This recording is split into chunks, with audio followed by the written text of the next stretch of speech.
Okay, good evening, everyone. Thank you for joining us. Before we get started, I just wanted to share a few brief housekeeping announcements. First, I'd like to thank everyone who submitted questions in advance of tonight's town hall discussion. We hope to address many of your COVID-19 vaccine questions over the next hour with our panelists. If you have additional questions or need clarification, we ask that you please use the Q&A function in Zoom, which can be found at the bottom of your screen. As a reminder, this is a public forum, so anything you type will be visible to others. Tonight's town hall is being recorded and streamed live on the Montgomery County social media platforms.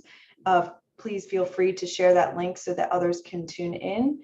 And now I will turn it over to George Che to start off tonight's event. Good evening. My name is George Che, co-chair of Asian American Coalition. To celebrate AAPI Heritage Month, MCIC and Asian American Coalition are pleased to present another COVID vaccine virtual conversation. This conversation is so timely because we're expecting a new FDA decisions on our young children very soon. And we do expect many questions from our parents. We have a fantastic panelist this evening, including none other than Dr. Paul Offit, who's an FDA advisor. You will get to hear straight from the horse's mouth and also from Dr. Wang and Dr. Jayraj. Recently, my own experience, 2 of our kids had a COVID despite their vaccination. Let me just say that I felt so relieved because they were vaccinated and I knew they had that extra protection. Hopefully you will get the information you are seeking for the protection of your family tonight. By the way, I do want to acknowledge our behind the scene partners, Kelly Cofrancisco and Beth Till. Thank you both. Now, I would like to introduce our moderators. Sharon Lee is the Jason Center Quality Metrics and Healthcare Outreach Specialist. Take it away, Sharon. Thank you, George. Good evening. I'd like to thank everyone for joining the COVID-19 Vaccines Virtual Conversation Town Hall.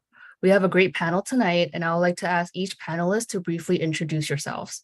Dr. Offit, can you please introduce yourself first? And then we'll have Dr. Jayraj and Dr. Wang introduce themselves respectively. Sure. I'm Paul Offit. I am an attending physician in the Division of Infectious Diseases at the Children's Hospital of Philadelphia, and am currently on the FDA's Vaccine Advisory Committee. I'm Francis Jayraj, a retired pediatrician. I'm on the Board of Health of Montgomery County. I'm also co-chair of the Asian American Coalition. All right, and my name is Alvin Wong. I'm the Chief Medical Officer for the Montgomery County Department of Public Safety. I am a full-time emergency physician and also the proud parent of 2 children ages 2 and 5 that live here in Montgomery County.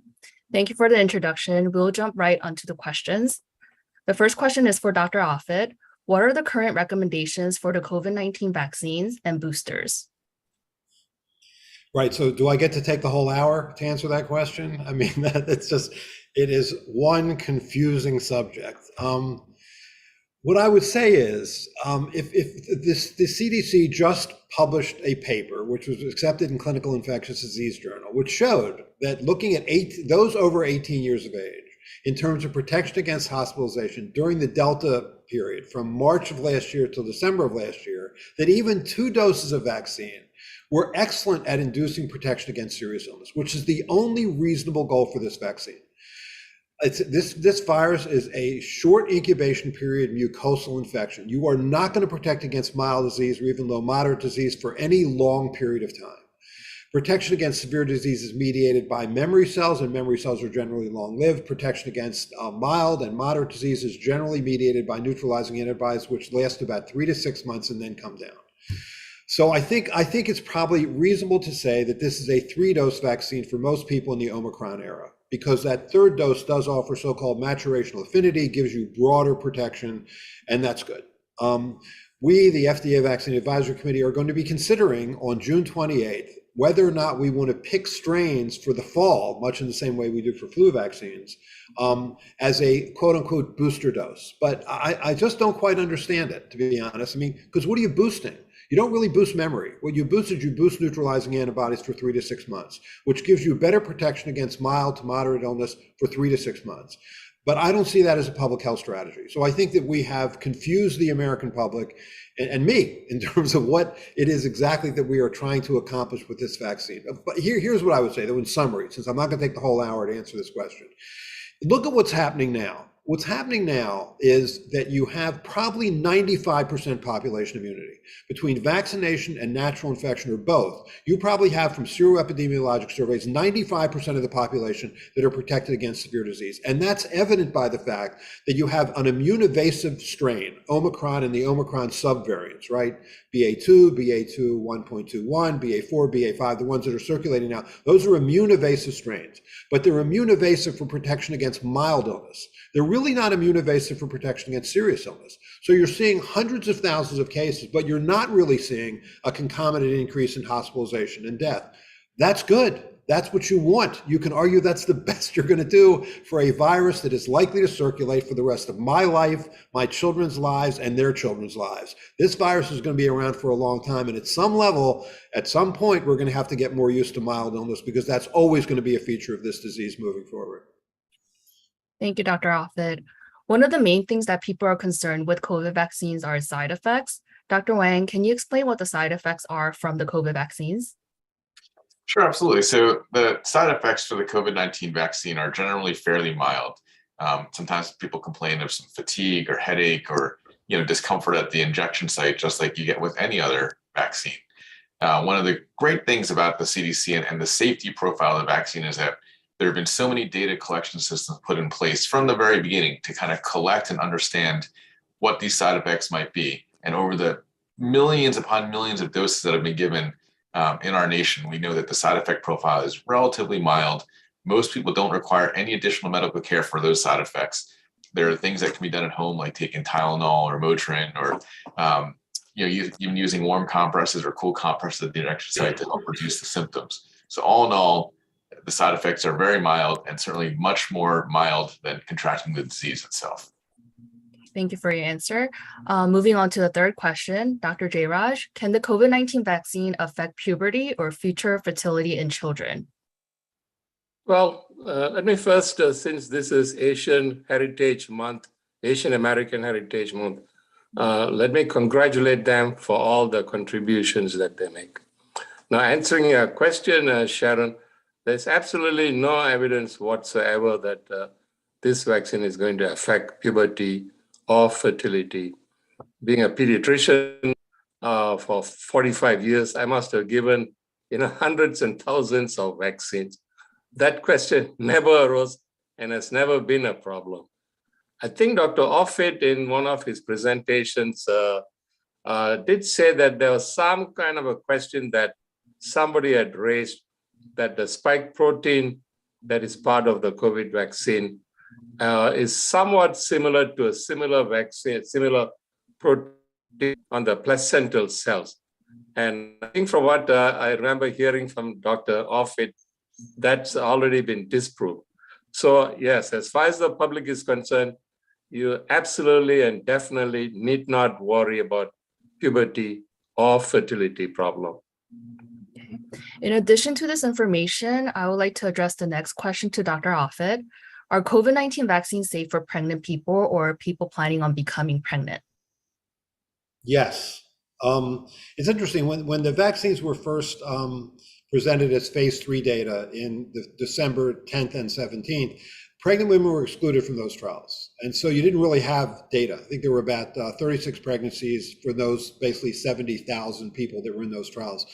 And so what the CDC normally does in that circumstance is they say contraindicated for use in pregnancy because there's no data. They didn't do that here. What the CDC did in December is they said a pregnant woman could reasonably choose to get the vaccine. The reason they said that was because you knew that pregnant women were 2 to 3 times more likely to be hospitalized or to go to the intensive care unit or to die or to deliver their babies severely prematurely if they got COVID than as compared to women of the same age who weren't pregnant. And so what happened then was tens of thousands and then hundreds of thousands of women made that choice. Pregnant women made that choice. So now you had this tremendous database of people who were pregnant, who made the choice to get a vaccine that you can compare to women who were pregnant who didn't choose to get that vaccine to see whether there was any difference in outcomes in terms of either the outcome in terms of the pregnancy itself or in terms of neonatal outcomes.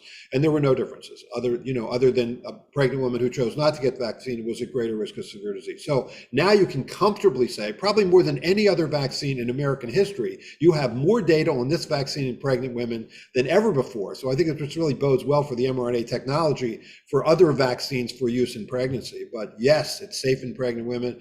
The virus, on the other hand, is not safe in pregnant women, and you have to try and avoid it for a virus that is going to be circulating for a long time. Thank you. I think that is a very great, important point because that question seems to arise in every situation, even with the initial series as well as the booster doses. Dr. Wang, the next question is, can you explain the efficacy of a second booster? Sure. So the CDC has officially recommended a fourth dose or a second booster for those who are over age 12 and moderately or severely immunocompromised, or all those over age 50. And there is a fair amount of data that supports this, right? So in one study in Israel, for example, getting that second booster or that fourth dose have the rate of infection and reduce the rate of severe disease 4 times. We see that too here in the United States, looking back in some of the Massachusetts data at the end of 2021 and the beginning of 2022.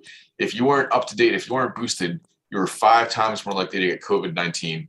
And if you weren't vaccinated at all, you were 31 times more likely to get COVID-19 than someone who was boosted. So clearly there's a lot of literature that supports the protective effect of these boosters, and staying up to date is so critically important. And Dr. Offutt did talk about the differences in the type of protection in the neutralizing antibodies versus functional antibodies, and I won't repeat that, but there is clear data that the vaccine, the second dose of the vaccine is protective. I'm sorry, the second booster of the vaccine is very protective for those who meet those indications. Thank you. Next question is for Dr. Jairaj. Community engagement is critical to overcoming mistrust and building confidence in COVID-19 vaccines. Can you speak to strategies to combat mistrust and build confidence in COVID-19 vaccines with communities of color? As a primary care physician and a pediatrician, excuse me, we are very much connected to the community. When I came to practice in Lansdale, something like 45 years back, if you look at the demographics of the area, it's something like 75 or 78% white, probably about 10% Afro-American, about 8% Asian, and the others are different. So actually I started, when I came to practice in Lansdale, I was very concerned about the mistrust, one group of people had with another group. And you can go back to the days of the Tuskegee experiment, where a lot of Afro-Americans suffered. And actually, a group of us got together in Lansdale, Montgomery County.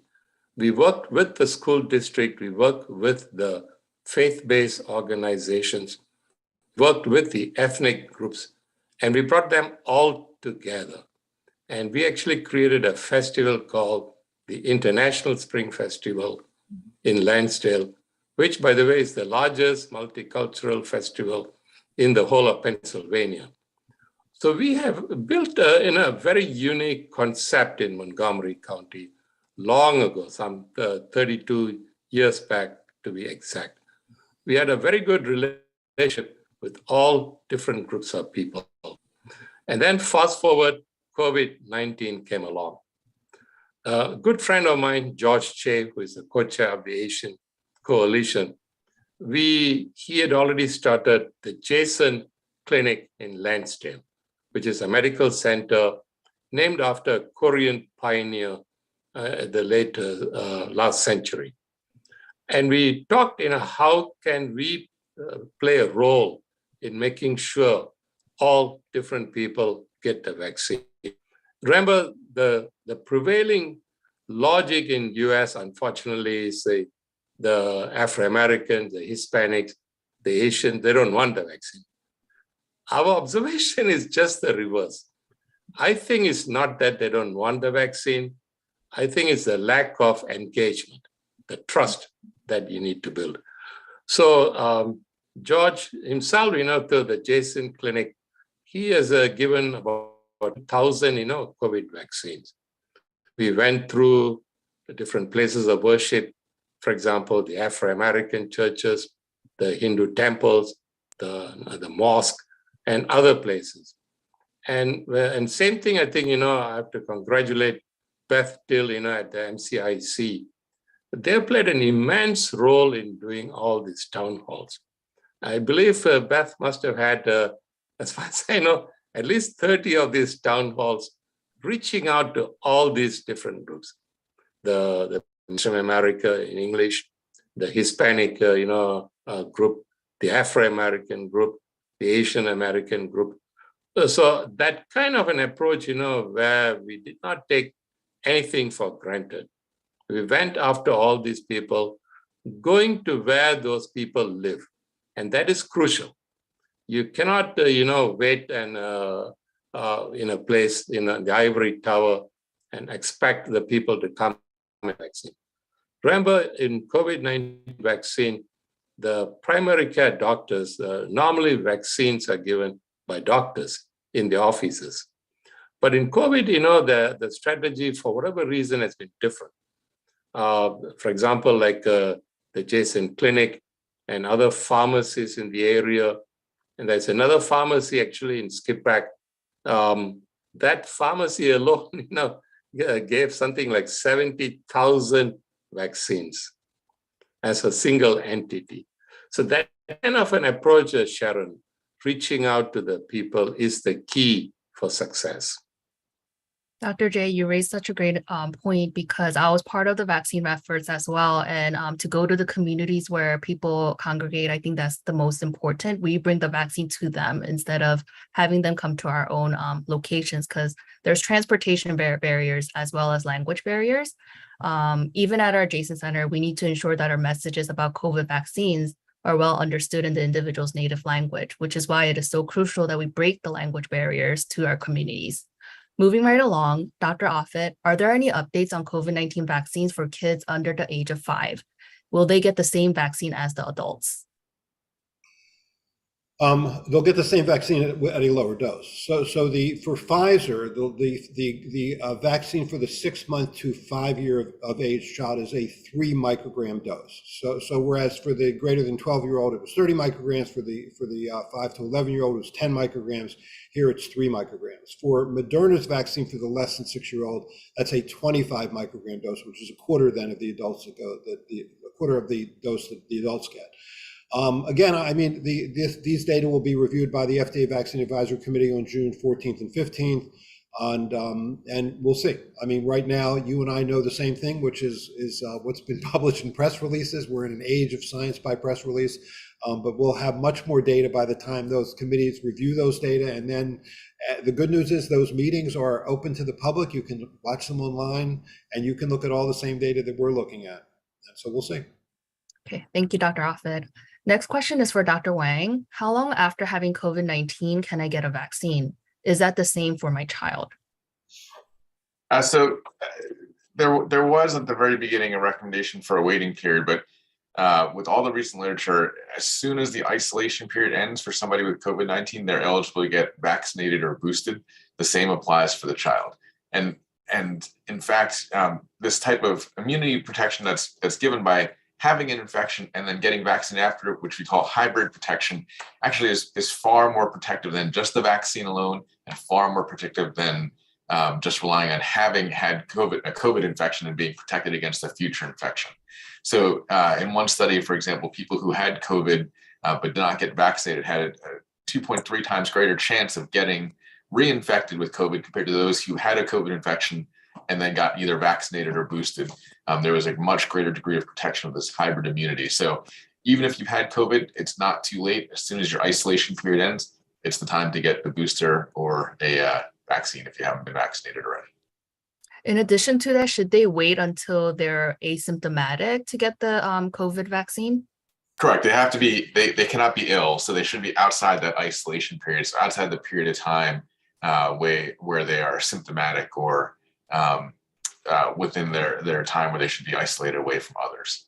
Once that period is gone, best thing to do is to get a vaccine. Okay, thank you, Dr. Wang, for answering that question. Dr. J, how do I know that the COVID-19 vaccine is safe for my child? Vaccines, as a pediatrician, we have been giving vaccines for a long time. There are about 15 to 18 vaccines that we have been giving for a long time to children, right from the time that they're born. Literally, as soon as a baby is born in the hospital, actually this B vaccine is given. And so down the line, we keep giving vaccines. So there is ample evidence that today hundreds of millions of doses of COVID-19 vaccine have been given all over the world. And they are monitored before they are produced. The studies are done, and they're monitored even after the vaccine is marketed and given. So the safety profile is very high. At the same time, also, Sharon, we have to also know, in US alone, over 85 million people have had the vaccine. And approximately, if you see the number of people who have died, we have exceeded 1 million, people have died of this one. Worldwide, something like 5 million people have died. And these are just, rough estimate. The number is probably more because, a lot of people, like in poorer countries, they won't even know somebody died of COVID. But yes, answering the question, the vaccine is exceptionally safe. Thank you, Dr. J. Dr. Offit, how long do antibodies last in your system after getting COVID-19 with all 3 shots? Are you protected from the virus? Right. So again, what's the goal of the vaccine? The goal of the vaccine is to protect against serious illness, not all illness. And so the question that remains is, given that memory cells, memory B cells, memory T helper cells, memory cytotoxic T cells are what protect against serious illness, the question then becomes, how long do those memory cells last? I mean, so for example, for vaccines like smallpox or measles, those memory cells can last for decades. The question is, how long will it last here? Now, this is a novel technology. We don't really know much about mRNA vaccines. This is the first mRNA vaccine. I can tell you that when you look at the epidemiological studies for healthy people generally that got 2 doses, 9 months after the vaccine, they still had high frequencies of memory cells and they still were well protected against serious illness. Will that also last for 2 years, 3 years? Time will tell. In terms of neutralizing antibodies, doesn't matter what virus you're talking about, neutralizing antibodies in circulation don't last for more than 3 to 6 months before they start to come down again. That's generally true. And so, again, that's why, I was fortunate enough to be part of a team at Children's Hospital of Philadelphia that created the rotavirus vaccine, Rototech. Our vaccine is very good at keeping babies out of the hospital, out of the intensive care unit, and out of the morgue. That's what that vaccine is good at. But the virus still circulates in the community. It still causes mild disease in the community because, like SARS-CoV-2, rotavirus is a short incubation period mucosal infection. And because it's a short incubation period, that's not a lot of time for those memory cells to become activated and differentiate to become effector cells, where you then can protect against mild disease, as distinct from the long incubation period diseases like smallpox or measles, where that's plenty of time for those cells to become activated and differentiate and protect against mild disease. That's why you can eliminate diseases like smallpox or measles, but you will never eliminate rotavirus, and you will never eliminate flu, no matter how good the vaccine is, and you'll never eliminate SARS-CoV-2, certainly not in my lifetime, because it's a short incubation period disease. And we just have to understand that. And I'm not sure we do, because I think we keep trying to protect mild illness by sort of boosting and showing that you get better protection against mild illness to moderate illness for a certain period of time. We're going to have to get over this at some point, because I think frequent boosting is not a reasonable public health strategy. Thank you, Dr. Offit, for that information. The next question, I would like to address it to Dr. Wang. Is there a need for COVID-19 vaccines that are updated to specifically match emerging variants? If so, how long will it take to develop? So we have been so fortunate with the technology that has been developed for the speed of vaccine development in general. And And it is not without everyone's concerted efforts in getting us to where we are today with available vaccines. That being said, there are many current studies underway for second generation vaccines, some of which are variant specific, some of which trigger immune responses in ways that are different than our current mRNA vaccines, which mostly target spike proteins. So, for example, there are vaccines in development that contain fragments that sort of stimulate a stronger immune response or a more robust or a longer lasting immune response, as well as kind of stimulating the body in recognizing more quickly COVID-19 virus particles and helping the body to more quickly attack and defend against them. And so as Dr. Offit mentioned previously, that these vaccines are under development and they can be very helpful, but obviously they'll go through the same full safety review that our current vaccines have gone through before they become released to the public. Okay. Knowing about the emerging variants is so crucial so that we can protect the communities, especially the communities of color, as much as possible. There are many lessons learned from COVID-19. Dr. Jairaj, can you talk to us about your perspective on COVID-19 vaccine equity and what we can do to improve it? Yeah, I think healthcare, when it comes to delivery of healthcare, it has always been a challenge, in US for all kinds of historical reasons, whether you take Montgomery County in Pennsylvania, or if you go across the country, there are differences in equity as far as delivery of healthcare is concerned. So we in Montgomery County, at least, we are trying very hard. Number one, like in the earlier question, how do you engage the people? How do you make people realize that we are for them? And we are going to go through extraordinary steps, no matter how poor they are, how rich they are, no matter where they live, whether they are poor, whether they have no transportation, we are going to try very hard to reach them. And I think that's where, like the Jason Medical Center has done, the pharmacies have done. And I think that is, to me, I think, that's the way. And we, in a way, have disproved. See, there are a lot of floating myths in US, like minorities don't want to take the vaccine. The Asian Americans don't want the vaccine. And I believe a lot of these are really not totally true. I think the fact is that the issues with poverty, the issues with transportation, there's issues with mistrust, like I was telling you earlier about the Tuskegee experiment, not that long ago, actually, that experiment. So there's a lot of mistrust. So our approach has been, to dispel some of these, to reach out to these people. Places such as the school districts, are very crucial, just like doctors. Huge numbers of families are connected to schools. So our approach has been to work with the schools. For example, the Skippack pharmacy that did something like 60,000 shots. Most of those shots were actually given through North Penn School District, where the clinic was set up in the school. And people have a tremendous trust, in schools. Likewise, I think, like our Asian coalition reaching out to different, whether it's the churches or the mosque or the Hispanic centers or the Afro-American churches. We, in fact, have succeeded actually, in driving the acceptance of vaccines. From the statistics, as I understand, and maybe Dr. Offit can comment on that sometime, the group that's 5 to 11, and very soon, below 5, that's been a challenge. As I understand, something like only about 27 or 28% of the eligible children, 5 to 11 have got the vaccine. So what are the steps that we need to take?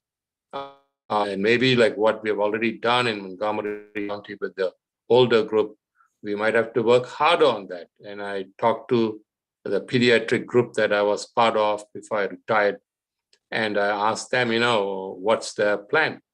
And the difficulty again, for all these kind of practices, most practices are not that big, and they have practical challenges.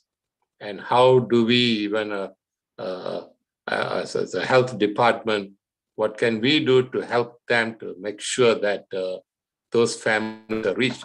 And I'm quite sure, Jason Medical Center has plans, how can we reach out to these families?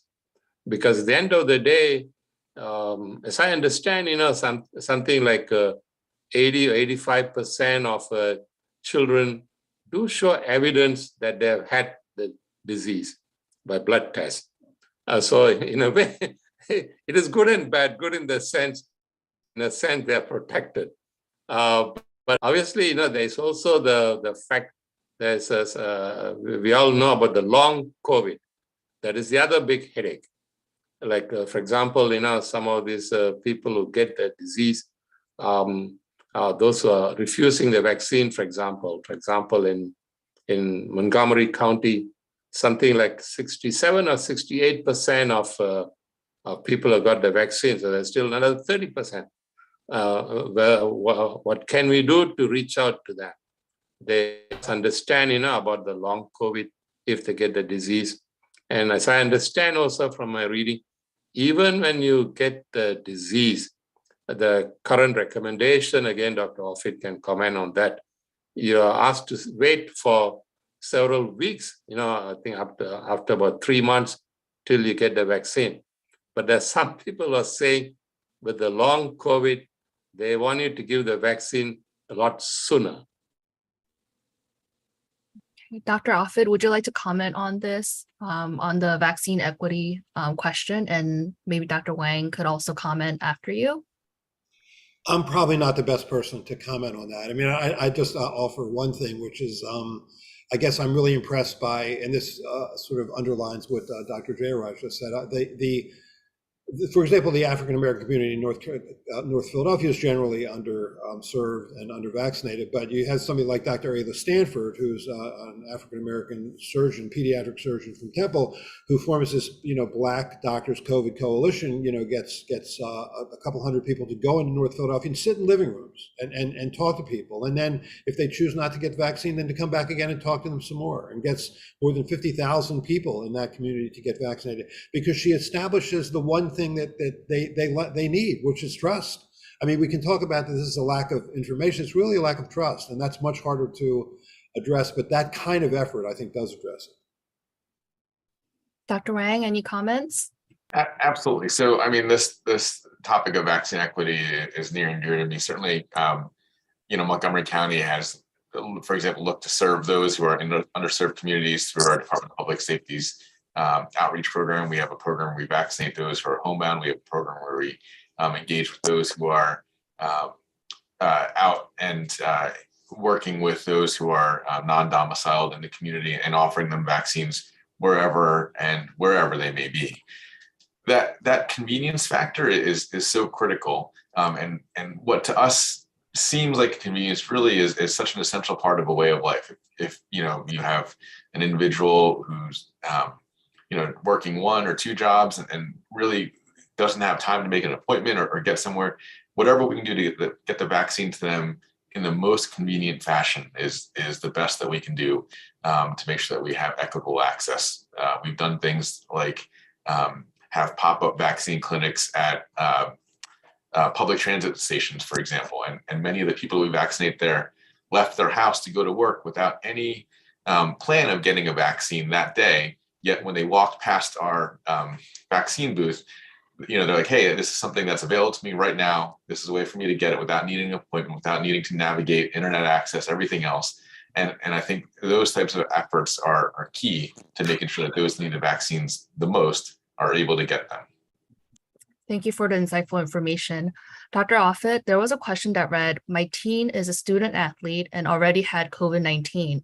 So does he really need the COVID-19 vaccine? We are worried about myocarditis. I think natural infection is a little underrated.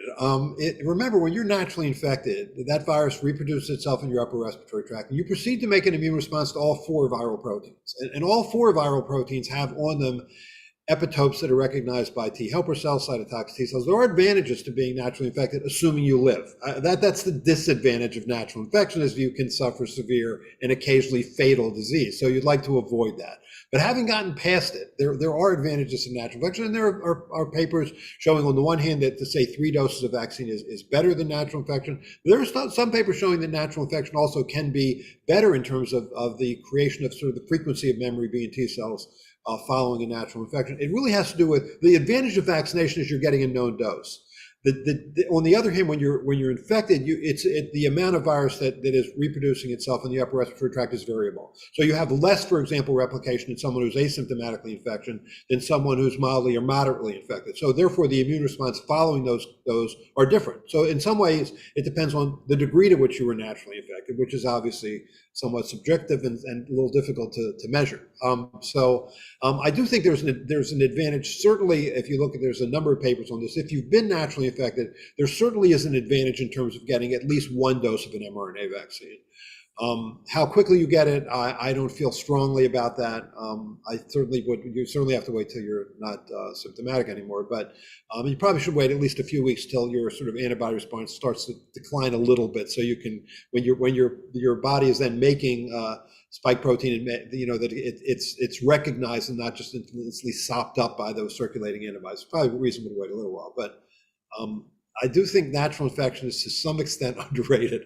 There are advantages. The disadvantage, obviously, being that you could die. Thank you, Dr. Alpha, for answering that question. The next question is for Dr. Wang. Can I get the COVID-19 vaccine or the booster shot and other vaccines at the same time? So that's a good question. At the very beginning of this, there was a recommendation to have the COVID vaccine be delivered at least 2 weeks before or after any other vaccine, and not at the same time. However, based on the literature that's available, that recommendation is no longer in place. So vaccines can be co-administered, and that speaks to the convenience factor in helping people get vaccinated at a time and location that works well for them. Thank you. Dr. J, what precautions should my family take until a COVID-19 vaccine for young kids is authorized? Number one, make sure that those eligible to get the vaccine do get the vaccine. That's the number one thing that I would say. So do not delay the vaccine. And obviously, certain age groups at the moment, below, hopefully the vaccine will be authorized, very soon, but not yet at the moment. So you want to avoid crowds. That certainly, it will be the number one thing. And maintain the distance, that 6 feet distance that they talked about, do that. And then the usual precautions, wash hands, wash surfaces, sanitize. Those are the usual things, I would say.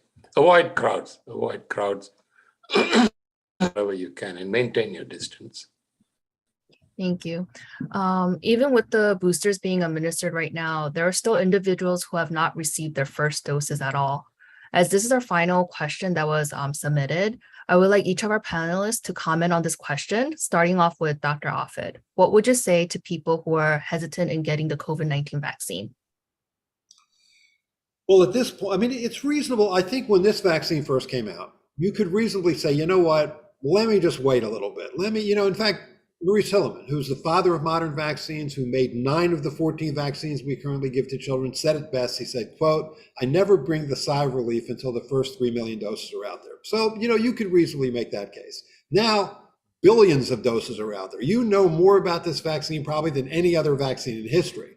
So it's not really reasonable at this point to say that you don't know what this vaccine can do. You know what it can do. And it does. It's a very rare, the mRNA vaccines are a very rare cause of myocarditis, which fortunately is generally a transient, short-lived, self-resolving phenomenon. But there's no good reason not to get it now. So what do? I think you try and find out whether there is a specific problem. Fear of, that it would alter your DNA, or in an older person that it would affect your fertility or whatever. So you can, if it's a specific question, you can answer that question. And I do get asked a lot of those questions. And to some extent, that is helpful. But I think generally it's a trust problem. And so they don't trust me, or they don't trust us. while we're trying to explain it. So there you have to sort of, I think, I think the best way to convince those people is to find people they do trust. I mean, I think that was sort of, at least my experience, Dr. Ayla Stanford's story. And there's like Holmes Morton, for example, in Lancaster County, has served that county for a long time. And that's a generally under-vaccinated county, which he now, because people know him in that community, has gone out there and had tried to increase immunization rate. So I think it's about finding people that people trust. Okay, Dr. Wang, can you comment on that? Yeah, so as I mentioned, in my full-time practice, I'm an emergency physician, and I see people who come in to the hospital on a regular basis. And when people come in with COVID-19 or symptoms that are like it, I really see what mirrors the national data in that people who are vaccinated or boosted tend to have relatively mild symptoms. Very often I can send them home. They can be in isolation at home in the comfort of their, residence. But those who are not vaccinated or not up to date with their vaccines, unfortunately, tend to be far sicker. They're more uncomfortable. They end up getting hospitalized at a much greater rate, and they don't do as well. So, we're here now, right? And so there is clear literature that the vaccine does protect against severe illness. And that's the important thing, right? Just because somebody gets an infection, even though they got a vaccine, it doesn't mean the vaccine didn't work. In fact, the fact that they, had symptoms, that's okay. It's not what we want, but the vaccine protected them from severe illness. And that's what we have to work to avoid, right? When people get a flu shot, once in a while they still get a flu infection. That's okay, but they're prevented from getting a much more serious symptoms of the flu. And the same thing applies with COVID-19. The other thing, as somebody who was one of the earlier recipients of the vaccine, I felt very fortunate in that. And obviously, I also developed a great appreciation. My 2-year-old got COVID and in the December timeframe, and my 5-year-old very fortunately was able to get her 2 doses of the vaccine just before, and was relatively well protected, and our household was protected, and the vaccines work, and that was my personal testimonial to, I think, the effectiveness of COVID-19 vaccines. Thank you. Dr. J, any additional comments? Yeah, I went to in Bombay, and part of my rotation was through the infectious disease hospital of Bombay, which is a very large hospital, as big as some of our biggest hospitals. And I saw just about all infectious diseases, from polio to rabies, to name the disease, I saw it. And I'm humbled by all the vaccines that have come around that have prevented it. Today, see, the average person growing up in US, medical students, doctors, they would not have seen, a lot of those diseases.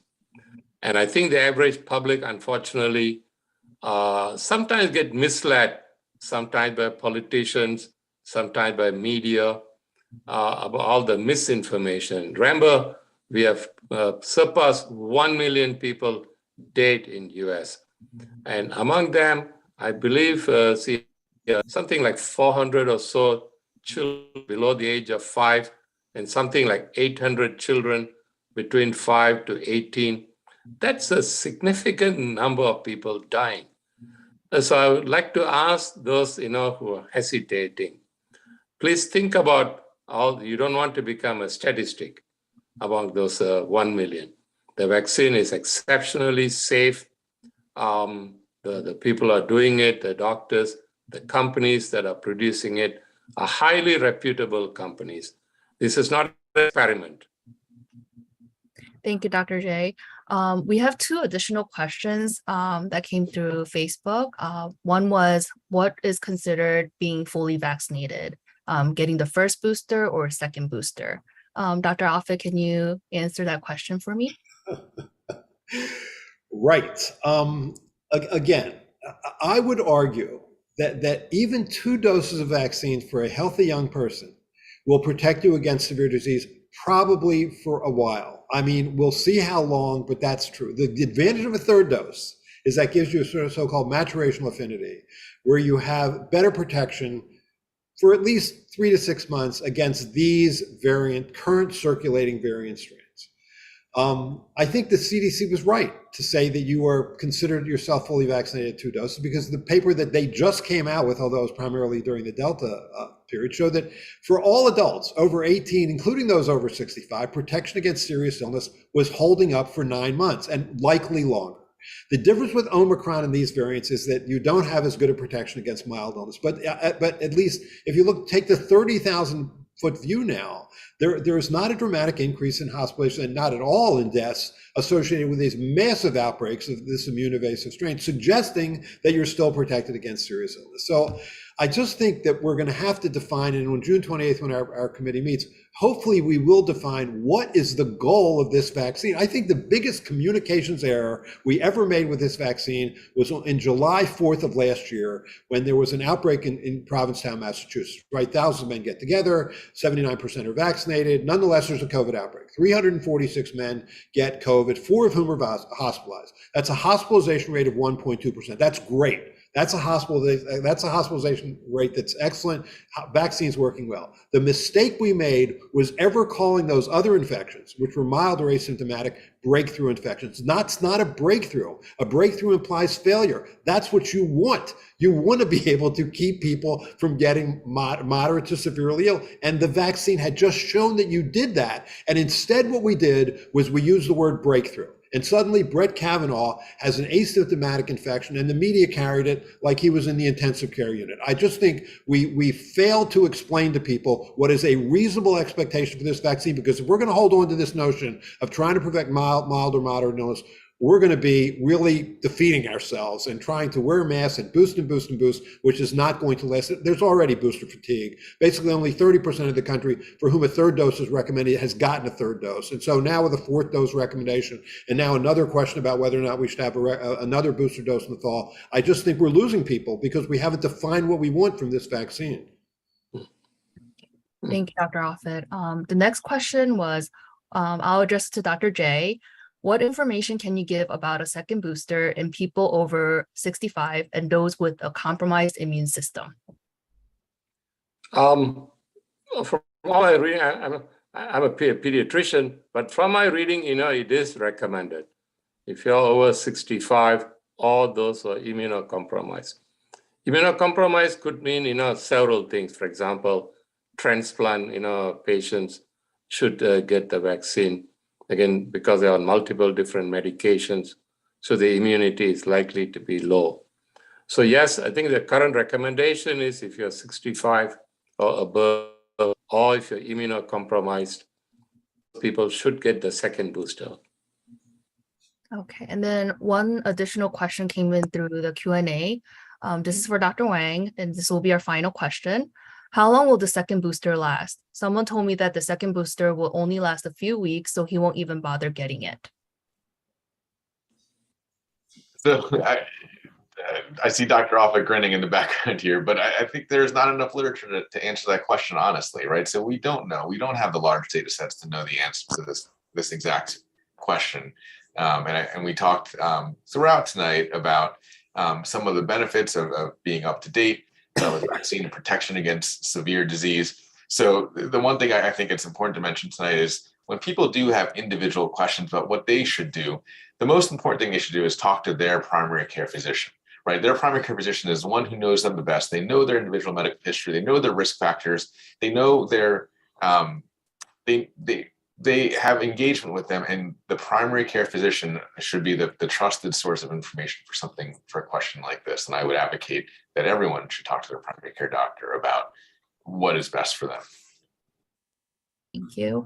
And as we have a few minutes left, I would like to ask the panelists to put in any final closing remarks for the people listening in on this virtual town hall. We'll begin with Dr. Offit.